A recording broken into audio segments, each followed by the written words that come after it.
So, the June inflation numbers are in. No surprise, we hit another record high, 9.1%, which is higher than all the major banks had forecast. You don't have to look too far to see these glaring red flags in the economy due to inflation. California is giving out stimulus checks directly to their residents to help ease the blow of inflation, while the Fed is actively trying to take money out of circulation. Car repossessions are exploding. The new monthly car payment is over $700. Most Americans own almost 2 cars. For a financially stable household budget, household income would have to be somewhere between $240,000 and $370,000 to sustain that level of car payments. Median household income in the U.S. is nowhere near those levels. Another big red flag is that consumers are turning to buy now, pay later services, the equivalent of payday loans for everyday expenses. These glaring red flags don't seem to be being talked about in the broader discussion around the macroeconomy. There seems to be disconnect between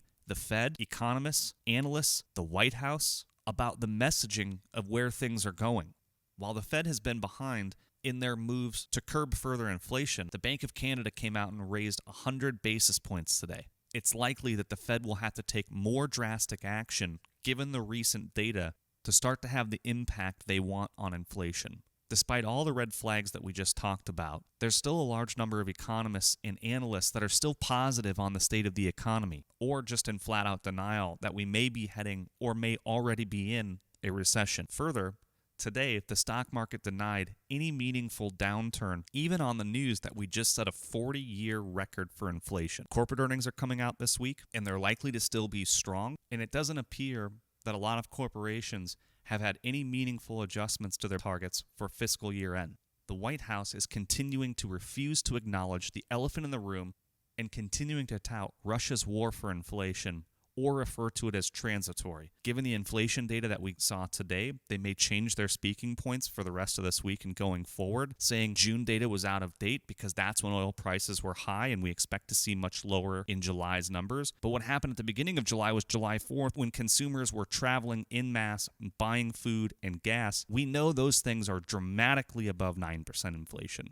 There's no clear near-term solution to the supply constraints that we're seeing or the energy crisis that's starting to creep up as Russia continues to try to control energy output as part of the Russia-Ukraine conflict. U.S. personal savings are starting to get to levels that we haven't seen since early 2000, and the Fed has said we need to drain the excess savings of Americans before we can start to curb inflation. The Treasury rates have bounced around given all of the recent news, but with the expectation of the Fed continuing to raise rates, we expect to continue to see these tick up over the next couple of weeks, further increasing the cost of borrowing and the cost of servicing existing debts with any variable rate products. As of today, the average mortgage rates are around 5.5%, although we expect to see those tick up with the Treasury rates. And along with car repos, we start to keep an eye on things like distressed properties. This is a look at specifically the Cedar Rapids market, but at least it's sort of directional information. This is a look at May where we can see 88 total distressed properties, and that ticks up to 100 in June. That's a pretty substantial jump month over month for this market.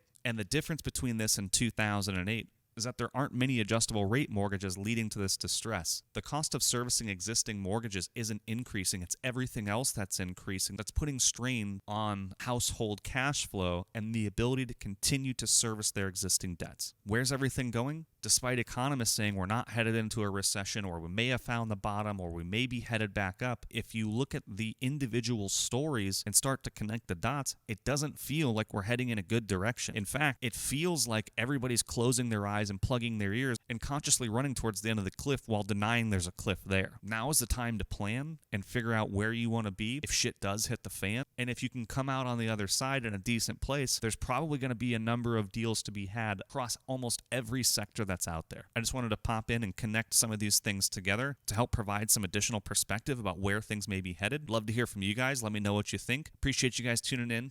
Thank you for watching.